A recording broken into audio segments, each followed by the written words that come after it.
எபேசியரின் புஸ்தகம் 4வது அதிகாரம் 1வது வசனம் வாசிக்கலாம். ஆதலால் கர்த்தர் நிமித்தம் கட்டுண்டவனாகிய நான் உங்களுக்கு சொல்லுகிற புத்தி என்னவெனில், நீங்கள் அழைக்கப்பட்டு அழைப்புக்கு பாத்திரவான்களாய் நடந்து. அழைக்கப்பட்ட அழைப்புக்கு அல்லேலூயா. கர்த்தர் நிமித்தம் கட்டுண்டவனாகிய நான்.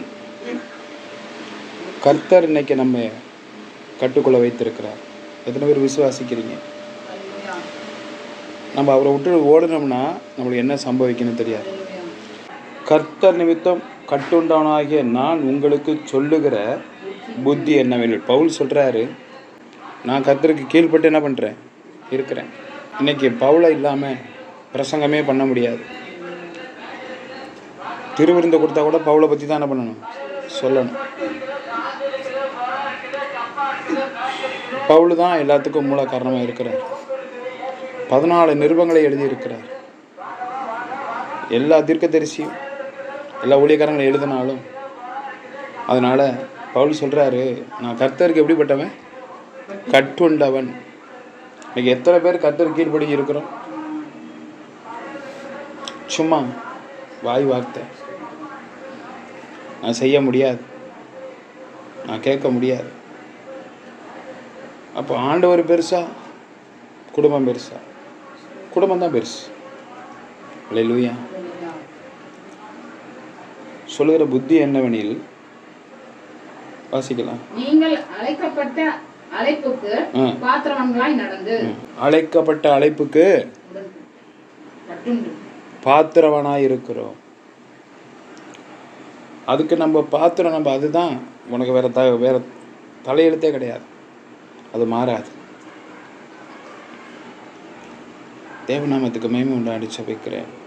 ஒவ்வொருத்தரையும் அழைச்சிருக்கிறாருன்னா ஒரு நோக்கம் இருக்கு.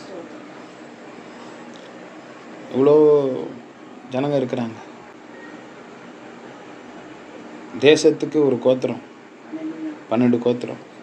கோத்திரத்துக்கு ஒருத்தனை தெரிந்து கொண்டார். யோசேப்பு குடும்பத்தில் மனாசேயை தெரிந்து கொண்டார். லேவி கோத்திரத்தில் ஆரோனை தெரிந்து கொண்டார்.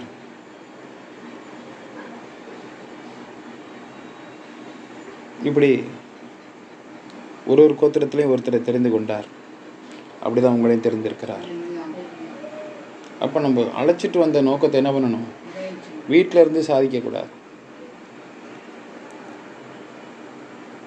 அப்போ எல்லாரும் சாமி கும்பிடலையா, எல்லாரும் ஆண்டவரை தேடலையா, எங்களை ஆசீர்வதிப்பார். பைபிளை கிழிச்சாரு. 2 கப்பலுக்கு சொந்தக்காரர், பெரிய கோடீஸ்வரன் பவுல். பைபிளை கிழிச்சாரு. பெண்களை புடைய பிடிச்சி இழுத்தாரு. ஆலயத்துக்கு போகக்கூடாதுன்னாரு. ஒரு நாள் கண்ணு தெரியாமல் என்ன பண்ணிட்டாரு, விழுந்துட்டார். கண்ணு தெரியலன்னா என்ன பண்ணுவ? ஆண்டவரே எனக்கு கண்ணு தெரியலையே, நான் கீழே விழுந்து கிடக்கிற மதியானம் 1 மணி வெயில். அப்போது ஆண்டவர் கூப்பிட்டாரு. அவனோட பழைய பேர் சவுல். சவுளே சவுளே, முள்ளில் உதைக்கிறது கடினமா. இன்னைக்கு யாருக்கு எதிராக நீ வர்ற? ஆலயத்துக்கு வரியா, பாஸ்டை பார்க்க வரியா? என்ன சொல்கிறாங்களோ அதை மட்டும்தான் காதில் வாங்க. நம்மளுக்கு என்ன ஆண்டவர் கொடுக்குறாங்களோ அதை மட்டும்தான் காதில் வாங்க. ஒரு ஹோட்டலுக்கு போகிற, ஒருத்தன் தோசை சாப்பிடுவான், ஒருத்தன் இட்லி சாப்பிடுவான், ஒருத்தன் பரோட்டா சாப்பிடுவான். அதே நீ சாப்பிட்ற? உனக்கு பிரியமானதை என்ன பண்ணுற, நீ சாப்பிட்ற. அதில் பிரியமானதை கருவேப்பிலை இருக்கும், சில பேர் தூக்கி போட்டுருவாங்க. பட்டை கிராம்பு இருக்கும், அதை தூக்கி போட்டுருவாங்க. நம்மளுக்கு உள்ளதை மட்டும்தான் என்ன பண்ணுறோம், சாப்பிட்றோம். நம்மளுக்கு தேவையானதை மட்டும்தான் என்ன பண்ணணும், சாப்பிடணும். அப்போ உனக்குன்னு ஒரு காரியத்தை தேவன் வைத்திருக்கிறார். நான் எல்லார் மாதிரி தான் இருப்பேன், என் இஷ்டத்துக்கு தான் இருப்பேன். இன்னைக்கு பொறுத்துக்கிறதோ தாழ்த்துறதோ பெரியவங்க பேச்சை கேட்குறதோ யாரும் கிடையாது. புதுசாக கல்யாணம் ஆகி 2 பேர் வயல் பக்கம் போனாங்களாம். கல்யாணம் ஆகி 10 நாள் தான் ஆகுது. அப்படியே பச்சை பசேல்னு வயல் நிறைஞ்சிருக்கு. அறுப்பறுத்துக்கிட்டு இருந்தாங்க.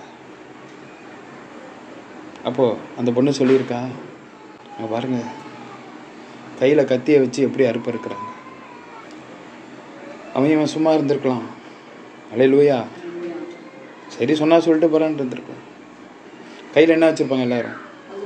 என்ன அருவா? கருக்கருவா வச்சுருப்பாங்க. இவன் என்ன சொன்னா? கத்தியை வச்சு அறுப்பறுக்கிறாங்க. இவன் அவளும் படித்தவ, இவன் படிக்காதவன். இவன் சும்மா இருந்திருக்கலாம். இல்லைனா கத்தி இல்லைப்பா, கல்யாணம் எவ்வளோ நாள் ஆகுது? அதுக்கு தான் அதை சொல்கிறேன். கல்யாணம் ஆனப்போ என்ன திட்டினாலும் சொரணையே இருக்காது. புருஷனுக்கு இருக்காது, பொண்டாட்டிக்குன்னா இவனுக்கு அவன் மேலே ஈர்ப்பு, அவளுக்கு அவன் மேலே ஈர்ப்பு, இதான் இருக்கும். எப்போ பார்த்தாலும் சந்தோஷம்தான். இந்த 10 நாளுக்குள்ளார இவன் சொல்கிறான், பைத்தியக்காரியாக இருக்க. அல்லேலூயா. வேறு வார்த்தை திட்ட முடியாது. படிக்காத முட்டா சரிக்கு லூஸ் அப்படின்னு என்ன பண்ண முடியாது, திட்ட முடியாது. பைத்தியக்காரியாக இருக்கே அடி பாப்பா, அது கத்தியே, அது நல்லா பாரு. உடனே இவன் என்ன சொல்லியிருக்கணும்? 10 நாள் தான் கல்யாணம் ஆகுது, விட்டு கொடுக்கறது இல்லை. நான் படிச்சிருக்கேன், நீ முட்டாச்சு ப என்னைய பார்த்து சொல்கிற? ஒரு அலையிலே சொல்லுவேன். இவன் என்ன சொல்லியிருக்கணும்? ஆமாங்க, யாருமே தன்னை ஒத்துக்கிறது இல்லை. தப்பு செய்கிறோம், சொல்கிறோம், அதே அவங்க எடுத்து சொல்லிட்டா கோவம் வந்துடுது. இன்றைக்கி அதான் என்ன சொல்லியிருக்கணும்? ஆமாங்க, நான் பார்க்கல, அதுக்கு என்னங்க பேர்? என்ன கேட்கணும்? கத்தின்னு நினச்சேங்க, அதுக்கு என்னங்க பேர்? இல்லை இவனாச்சும் பாப்பா அது கத்தி இல்லை, கருக்கருவா, அதுக்குன்னு பயன்படுத்துகிற அருவா. பைத்தியக்காரி, இது கத்தியா? அது நல்லா பாரு, அது அருவாடி. உடனே இவ, என்ன நீ என்னைய பைத்தியங்கிற? நான் பைத்தியமா? நான் எவ்வளோ படிச்சிருக்கேன்னு தெரியுமா? உன்னை பெத்தா பாரு, அவள் தான் பைத்தியம். உங்களுக்கு ரோசம் பொறுக்காது. எனக்கு ஆண்டவன் தேவையில்லை. இப்போ புருஷன் என்ன பண்ணல அந்த இடத்துல? தேவையில்லை. நான் பைத்தியம், உன்னை வளர்த்தவ தான் பைத்தியம். யாரை திட்டுறா? இப்போ யாரை திட்டிருக்கணும்? நீ முட்டா போயடா. இன்றைக்கி அப்படி தான் நம்ம பேசிகிட்டு இருக்கோம். ஆண்டவர்கிட்ட வந்துட்டு ஆண்டவர் தேடுறது, நீ முட்டா போயடா, சொல்லி கொடுறா, ஏன்டா நீ இப்படி பேசுகிறேன்னு கேட்கல. நேராக எங்கே போயிட்டா? உன்னை வளர்த்தவ சரியில்லை. உன் ஆய் பைத்தியம், உங்கள் அப்பன் பைத்தியம், நீ பைத்தியம். இவன் என்ன செஞ்சிட்டான்? என்னையை திட்டு, எங்கள் அம்மாவை திட்டுன்னு ஓங்கி என்ன பண்ணிட்டான்? அடிச்சிட்டான். அந்த அடியோட வீட்டுக்கு போனாங்க. பைய தூக்கிட்டு எங்கே போயிட்டா? யாருக்கு நஷ்டம்? இன்றைக்கி அதை தான் நம்ம செய்கிறோம். ஒரு நாள் நியாய தீர்ப்பு வரும் எல்லாருக்கும். எனக்கு இப்போ வந்திருக்கு. எல்லாம் கேட்பாங்க, என்ன உங்கள் பொண்ணு வாழாமல் வந்துருச்சு, புருஷன் சரியில்லையா? ஐயோ, அவர் நல்லா ஆரோக்கியமாக இருக்கார், புருஷன் நல்லவர். மாமியா கொடுமையா? அந்த பையனுக்கு அம்மா கிடையாது, இறந்து போயிட்டான். சொத்து இருக்கா, நிறையா இருக்குது, ரொம்ப தங்கமான பையன், ஆனால் கொஞ்சம் கோவக்காரன். ஏன் உன் பொண்ணுக்கு அப்புறம் என்ன வந்துச்சு? ஏன் வாழாமல் வந்திருக்கா? அதெல்லாம் முடியாதுமா, நான் போக மாட்டேன். என்ன பண்ண மாட்டேன்? என்னை பைத்தியக்காரின்னு சொல்லிட்டான். 6 மாதம் ஆச்சு, 1 வருஷம் ஆச்சு, 2 வருஷம் ஆச்சு. அந்த பையன் ஆள் மேலே ஆள் விடுறான், அவனே வர்றான். மன்னிப்பு கேளு. என்ன கேட்கணும்? மன்னிப்பு கேளு. நீ யாரை வேணா இருந்துட்டு போ, என் புருஷனாக இருந்தால் எனக்கு என்ன? மன்னிப்பு கேளு. எல்லாருக்கும் முன்னாடி என் கால் விழுந்து அப்போ தானே வரும். அது செய்ய முடியுமா? அந்த இடத்துல ஏதாவது சண்டைக்கு காரணம் இருக்கா? உப்பு பெறாத வார்த்தை யாராச்சும் பொறுத்துக்க முடிஞ்சிச்சா? நான் வந்து வீடு வந்து கூப்பிட்டுட்டேன், நீ வரல, நான் வேறு கல்யாணம் பண்ணிக்கிறேன். அவங்க அம்மா சொல்கிறாங்க, வேறு கல்யாணம் பண்ண யார் கல்யாணம் பண்ணிப்பா? 10 நாள் வாழ்ந்துருக்கேன். அப்போ தான் அவளுக்கு என்ன பண்ணுது தெரியுது, உன்னை யாரும் கட்டிக்க மாட்டாங்கப்பா. 2ஆம் தரமாக தான் கட்டிக்குவாங்க. வயசானவன் தான் வருவான், நல்ல பையன், அவன்கிட்ட மன்னிப்பு கேட்டுட்டு போயிடு. யாரை மன்னிப்பு கேட்க சொன்னால்? யார் மன்னிப்பு கேட்குறோம்? தேவநாமத்துக்கு மகிமை அனுப்பிச்சு வைக்கிறேன். தன்னை தாழ்த்தி மன்னிப்பு கேட்டுட்டு ஆலயத்துக்கு வரதை பார்க்கணும். பின்னாடி சம்பவிக்கிறது ஆண்டவருக்கு எந்த நஷ்டமும் கிடையாது, எனக்கு எந்த நஷ்டமும் கிடையாது. தேவநாமத்துக்கு மகிமை அனுப்பிச்சு வைக்கிறேன். அழைக்கப்பட்ட அழைப்புக்கு பாத்திரவானாய் நடந்து போதும். 26வது வசனம் வாசிக்கலாம். நீங்கள் கோபம் கொண்டாலும் பாவம் செய்யாதிருங்கள். சூரியன் அஸ்தமிக்கிறதுக்கு முன்னாக உங்கள் எரிச்சல் தனிய கடவுது. அல்லேலூயா. இங்க பைபிள் சொல்லுது, கோபம் கொண்டுட்டேன்னா அன்னைக்கு பொழுது போயிடுச்சு, ஞாயிற்றுக்கிழமை பொழுது போயிடுச்சு, திங்கக்கிழமை சாயங்காலத்துக்குள்ள என்ன பண்ணியிருக்கணும்? அந்த கோபம் தனியணும். நீ பாவம் என்ன பண்ணக்கூடாது? செய்யக்கூடாது. சூரியன் அஸ்தமிக்கிறதுக்கு முன்னாக உங்கள் எரிச்சல் என்னவா? இங்கே என்ன போட்டிருக்காரு? கோவம்னு போடல, என்னன்னு போட்டிருக்காரு? எரிச்சல். கோபத்தை தாண்டி வர்றது. உனக்கு கண்டால எரிச்சலாக இருக்கு, பார்க்கவே பிடிக்கல. தேவநாமத்துக்கு மகிமை அடிச்சு வைக்கிறேன். எரிச்சல் தனியே கடவுது. அப்போ தான் நம்ம முடியும், இந்த பூமியில் நம்ம நல்லா வாழ முடியும். கர்த்தர் நாமத்துக்கு ஸ்தோத்திரம். 17வது வசனம். ஆதலால் கர்த்தருக்குள் நான் உங்களுக்கு சாட்சியாக சொல்லி எச்சரிக்கிறது என்னவெனில், மற்ற புறஜாதிகள் தங்கள் வீணான சிந்தையிலே நடக்கிறது போல நீங்கள் இனி நடவாமல் இருங்கள். புறஜாதிக்கு நம்மளுக்கு ஒரு வித்தியாசம். ஞானஸ்தானம் எடுத்துட்டோம், சபைக்கு வந்துட்டோம், ரட்சிக்கப்பட்டுட்டோம், விசுவாசி ஆயிட்டோம், அவர் போஜனத்தை எடுத்துட்டோம். இப்போ நீ மறுபடியும் புறஜாதிக்கிட்ட என்ன பண்ணுற? போகிற. மாமியா மாமனார் வேண்டாம், புருஷன் வேண்டாம், தாய் தகப்பன் வேண்டாம், கீழ்படிய மாட்டேன். அழகா சொல்றாரு பாரு. என்ன சொல்றாரு? ஆதலால் கர்த்தருக்குள் நான் உங்களுக்கு சாட்சியாக சொல்லி எச்சரிக்கிறது என்னவெனில், என்ன சொல்றாரா? சாட்சியா சொல்றாரு. இது மாதிரி நடந்தவங்க ரொம்ப பேரு. எச்சரிக்கிறேன். எச்சரிக்கிறது என்னவெனில், மற்ற ஜாதிகள் தங்கள் வீணான சிந்தையிலே நடக்கிறது போல நீங்கள் இனி நடவாமல் இருங்கள். நம்ம புறஜாதி கிடையாது, கர்த்தரோட பிள்ளைங்க. 30வது வசனம். அன்றியும் நீங்கள் மீட்கப்படும் நாளுக்கென்று முத்திரையாக பெற்ற தேவனுடைய பரிசுத்த ஆவியை துக்கப்படுத்தாதிருங்கள். அல்லேலூயா. இயேசு கிறிஸ்துக்கு ஞானஸ்தானம் கொடுத்தது என்னங்க வந்துச்சு? யார் இறங்கினாரு? இப்போ ஞானஸ்தானம் எடுத்துக்கோனா யார் இருக்கிறா? பரிசுத்தாவி இருக்கிறார். நம்ம யாரை துக்கப்படுத்துகிறோம்? நம்மளுக்கு வேண்டி வாக்கு கடங்க பெருமிச்சு வேண்டுதல் செய்கிறது யாரு? பாஸ்டர் இல்லையே. அதனால மறுபடியும் வாசிங்க அதை. மீட்கப்படும் நீங்கள் மீட்கப்படும் நாளுக்கென்று முத்திரையாக பெற்ற தேவனுடைய பரிசுத்த ஆவியை துக்கப்படுத்தாதிருங்கள். என்ன நம்ம மீட்கப்படவே இல்லை. மீட்கப்படுறதுன்னா என்ன? பரலோகம் போகிறது. அபிஷேகம் இறங்கணும். இன்னும் அபிஷேகம் யாருக்கும் கிடைக்கல, அந்நிய பாஷையும் கிடைக்கல. அதான் மீட்கப்படும் பொருள். அதுக்காண்டி முத்திரையாய் பெற்ற ஞானஸ்தானம் எடுத்த பரிசுத்த என்ன பண்ணாத? துக்கப்படுத்தாத. அதை அவர் பொறுக்க மாட்டார். மத்திய 12:31 சொல்றாரு, எனக்கு விரோதமாக பேசுகிற எந்த தூசணமும் மன்னிக்கப்படும். பரிசுத்தாவினுக்கு விரோதமாக பேசுகிற தூசணம் மன்னிக்கப்படாது, இம்மையிலும் மறுமையிலும் மன்னிக்கப்படாது. 31வது வசனம். சகல விதமான கசப்பும் கோபமும் மூர்க்கமும் கூக்குரலும் தூஷணமும் மற்ற எந்த துர்க்குணமும் உங்களை விட்டு நீங்க கடவுது. இதுக்கு மேல நான் அதை சொல்ல முடியாது. சகல விதமான என்னவா? யார் மேல வச்சிருக்க? நான் உனக்கு என்ன பாவம் பண்ணேன்?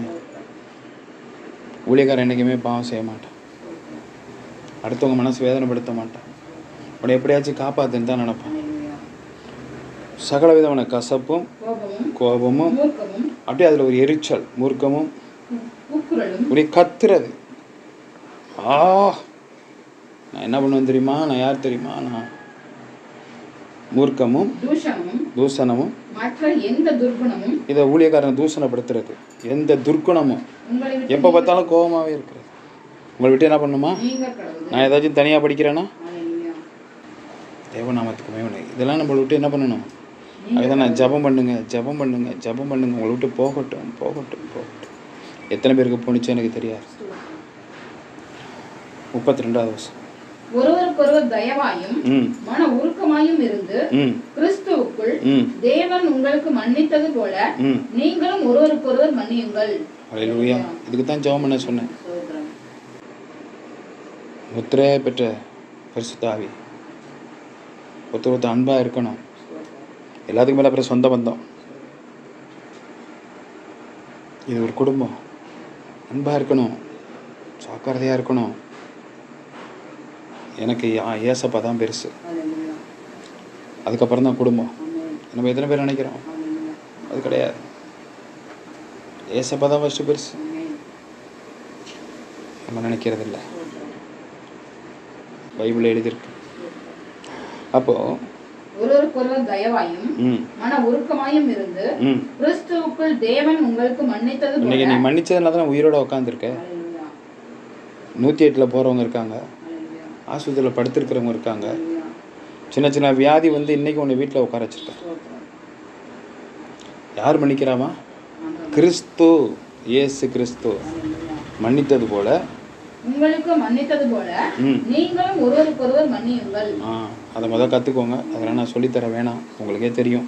எதுக்கு இந்த வசனம் வருது? என்ன பண்ண போகிறோம்? ஊழியக்காரங்களை இன்னும் எரிச்சல் அடையணுமா? இன்னும் போய் கூடி பேசணுமா? இன்னும் திட்டணுமா? கர்த்தரே ஸ்தோத்திரம். கடைசி வசனம் முடிப்போம். 10வது வசனம். இறங்கினவரே எல்லாவற்றையும் நிரப்பத்தக்கதாக. போதும், எல்லாம் இங்கே பார்க்கலாம். இறங்கினவர்னா யாருங்க? குமாரனா இயேசு கிறிஸ்து. அல்லேலூயா. கர்த்தர் ஆவியானவர் உலாவிக்கிட்டு இருக்காங்க. பிதாவாகிய தேவன் வானத்தில் இருக்காங்க. பிதாவாகிய தேவன் குமாரனாய் பூமிக்கு என்ன பண்ணார்? இறங்கி வந்தார். நம்மளுக்கு எல்லாத்தையும் நிரப்புறது யாருங்க? ஒன்னால் இல்லை, உன் பலத்தால் இல்லை, உன்கிட்ட இருக்கிற தோல் வலிமையினால இல்லை, உன்னோட எரிச்சல், இருதயத்தில் இருக்கிற கசப்பு, கோபத்தினால இல்லை. உன்னால் முடியாது. உன்னால் கத்தி பேச முடியல. ஜாக்கிரதை. என்கிட்ட போட்டி போடாத, என்னையை காயப்படுத்தாத. நான் ஒன்றும் இல்லாத குப்பை, நான் மண்புழு கோப்பானவன். என் வர அடித்து எரிச்சல் அடைஞ்சா இன்றைக்கி நான், நாளைக்கு நீ. என் மேலே கூப்பிட்ட இன்னைக்கு நான், நாளைக்கு நீ. இப்போது இறங்கினவரே எல்லாவற்றையும் நிரப்பத்தக்கதாக. எல்லாத்தையும் தரணுமா? நம்மளுக்கு எல்லாத்தையும் என்ன பண்ணணும்? தரணும். ஜோதிகளின் பிதாவின் இடத்துலேருந்து ஏசப்பா வந்து பிதா கிட்ட எல்லாத்தையும் வாங்கிட்டு நம்மளுக்கு என்ன தரணுமா? நிரப்பத்தக்கதாக எல்லா வானங்களுக்கும் மேலாக உன்னதத்திற்கு ஏறினவருமாய் இருக்கிறார். ஏறினவருமாய் இருக்கிறார். அல்லேலூயா. நம்மளுக்கு எல்லாத்தையும் கொடுத்துட்டு எப்போ கொடுத்தாருங்க? சிலுவையில் கொடுத்தார். இறங்கினோம், எல்லாத்தையும் நிரப்பி கொடுத்துட்டு போயிட்டார். நம்ம அதை எடுக்கலை, நம்மளா எடுத்துக்கிறோம். உன்னதத்தில் என்ன பண்ணிட்டாரு? ஏறினவருமாய் இருக்கிறார். பரிசுத்த ஆவியானவர் உலாவி கொண்டு இருக்கிறார். நான் இதை 5 நாள் கூட பிரசங்கம் பண்ணலாம். மாறுறதுன்னா எப்பயே மாறி இருப்பாங்க. யார் மாறுறமோ இன்னும் நம்ம மாறலை. தேவ சித்தம். கர்த்தர் உங்களை ஆசீர்வதிப்பாராக.